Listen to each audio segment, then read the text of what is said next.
if you grew up in a black household, 9 times out of 10, if you ever said like, I hate that, or like, I hate this as a kid, you probably got screamed at, yelled at, or punished in some way, which I'll get into that in a separate video, how, punishment for expressing feelings within the black community is like a cycle of generational trauma. But for right now, I'm just going to focus on one specific aspect. So a lot of times, what we don't know is that concept actually comes from, it's shared amongst a lot of cultures, but in particular, it is rooted in a lot of indigenous culture. Like the practice of speech itself, being able to manifest, is rooted in a lot of indigenous things. So yes, the hate, like punishing you for saying I hate something, was extreme, but the overall concept of words having power, I would say words having power is true. I'm not talking about like the punishment aspect. I'm just talking about like, I believe in words and spirituality and affirmations, and what we say often manifests. So that whole concept comes from a lot of indigenous populations. And in particular, I actually did a whole documentary on this where I flew to Japan and spoke to an indigenous community, the Ainu community. Particularly, I spoke to some women leaders within the Ainu community who spoke to us about how in ancient Ainu traditions, speech itself was dangerous and words could summon what they named. So I did a lot of research on this topic after I found out about it, and basically what she was describing was that Ainu speech had what some anthropologists would call taboo. So that just meant you never spoke certain words, you never spoke certain animal names. Like you don't say bear, you don't say owl, or maybe you don't say whale. During hunts or travel, you would use nicknames or metaphors. Instead, you might say the mountain guest or the old man, right? And this was because, after research and after speaking with the woman, which, by the way, if you want to watch our full interview, full documentary, it's on Incendiary Balloons, it's on the YouTube. That goes into much detail about like more of the systemic issues that Ainu community face. So if you want to watch that, you can watch it at incendiaryballoons.com and also on our YouTube at the link in bio, Incendiary Balloons Media. Just go on YouTube on our channel and search Ainu, or on my channel and say Ainu, AINU. But anyway, it was believed that speaking a spirit's name carelessly could summon it.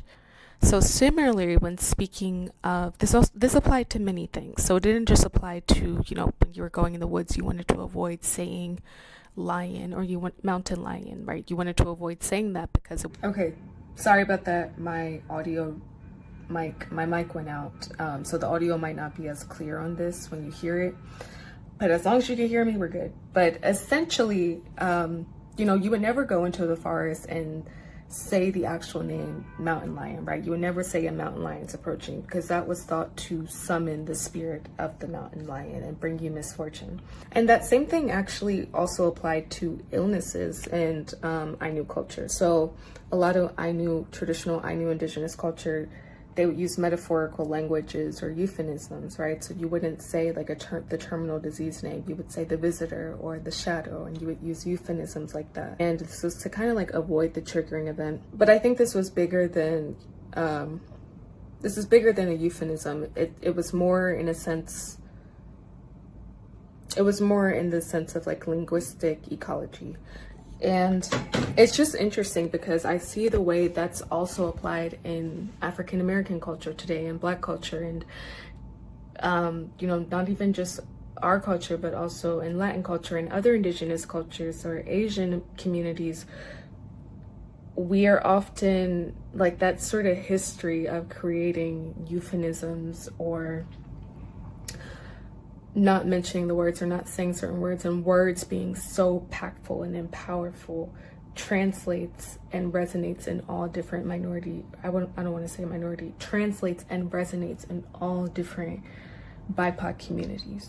So I'm interested to hear you guys' thoughts, whether you think that's a good thing or a bad thing, whether you think it's harmful or not. I do think it is harmful in some spaces, like the example I gave in the beginning about how we're taught to suppress our emotions in certain instances, or like, with mental health, using euphemisms, saying, oh, you know, he's just going through something, instead of actually identifying what it is that person is going through, or not empathizing with it, but acknowledging it and validating it. So that's the negative part of it for me, but there's also so many pros and positives to it, right? We're a very, very spiritual people naturally, so that spiritualness can be applied to when we're discussing, when we're manifesting things for ourselves, when we're talking about positive affirmations, when we're speaking over people, when we're speaking life into people, speaking life into ourselves. Like, our words are so powerful, and recognizing that kind of delineates the physical from the mental, from the, I guess, spiritual, or the